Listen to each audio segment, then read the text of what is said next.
صحیح بخاری میں موجود ہے، جامعہ ترمذی میں موجود ہے، سنن ابی داؤد کے اندر موجود ہیں قبر کے جو سوالات آئے ہیں، اور وہ بھی اکثر 3 سوال پیش کرتے ہیں، اصل میں 4 سوال ہیں، اور چوتھا سوال اس کی جان ہے.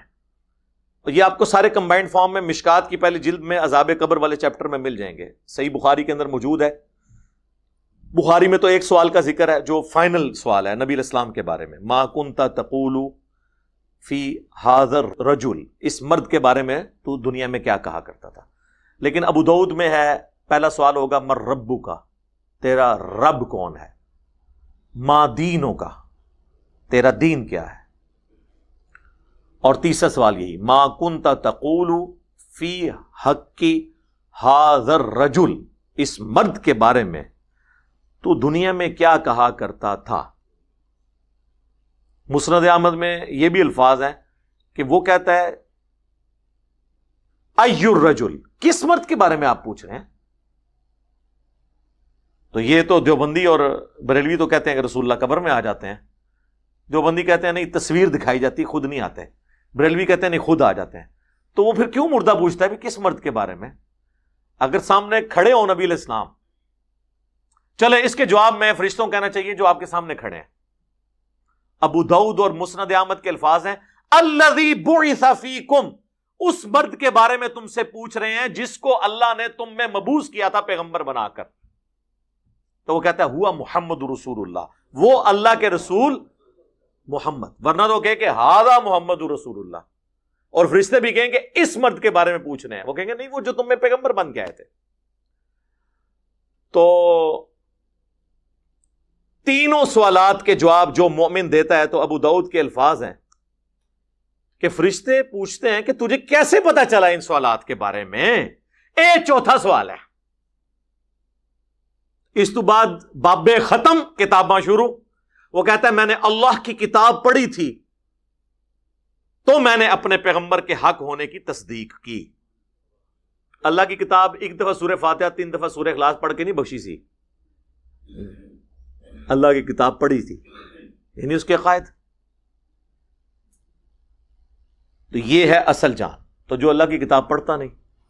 اور بخاری میں الفاظ ہیں جب منافق سے سوال ہوتے ہیں، اور منافق کی ٹرم یا فاسق کی ٹرم اس مسلمان کے لیے استعمال ہوتی ہے جو بس نام کا مسلمان ہوتا ہے، شناختی کارڈ والا. تو ہر سوال کے جواب میں کہتا ہے ہائی ہاتا لا ادری، ہائے افسوس، مجھے کچھ پتا نہیں. تو فرشتے کہتے ہیں کہ تو نے خود پڑھ کر سمجھنے کی کوشش کیوں نہیں کی، یا کسی ایسے شخص سے سمجھنے کی کوشش نہیں کی جو دین کو جاننے والا تھا.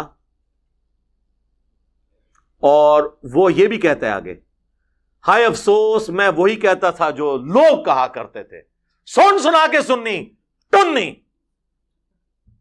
یہ بھی کہتا نا، اور یہ سیدھے بچپن تو وہی سنے.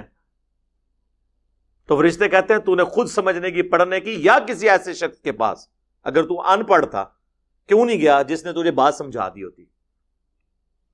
اس کے بعد بخاری کے الفاظ ہیں جب وہ سوالات کے جوابات نہیں دیتا تو شیخ عبد القادر جیلانی نہیں آتے.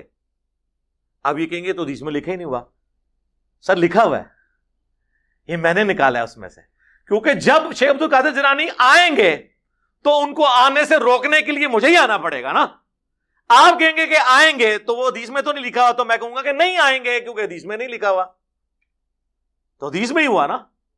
تو جب اسے سوالات کے جوابات نہیں آتے تو فرشتے اسے ایک لوہے کا ہتھوڑا مارتے ہیں، اور اس کی چیخو پکار زمین و آسمان کی ساری مخلوقات سنتی ہیں سوائے جنوں اور انسانوں کے.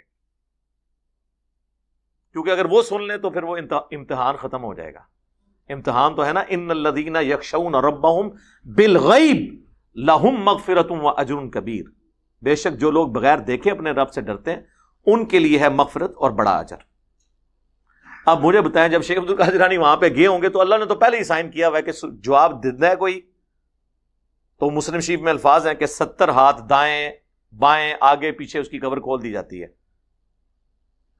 اور جو جواب نہیں دیتا اس کو تو یہ تھوڑا پڑتا ہے. اور مسلم شریف میں ہے کہ اس کی پسلیاں ایک دوسرے میں یوں مل جاتی ہیں، جامعہ ترمذی میں الفاظ ہیں، ایک دوسرے میں داخل ہو جاتی ہیں اور اس کا یہ عذاب کا سلسلہ مسلسل جاری رہتا ہے. اللہم انی اعوذ بک من عذاب جہنم ومن عذاب القبر ومن فتنة المحیا والممات ومن شر فتنة المسیح الدجال. آمین. یہ بخاری مسلم دونوں میں دعا موجود ہے.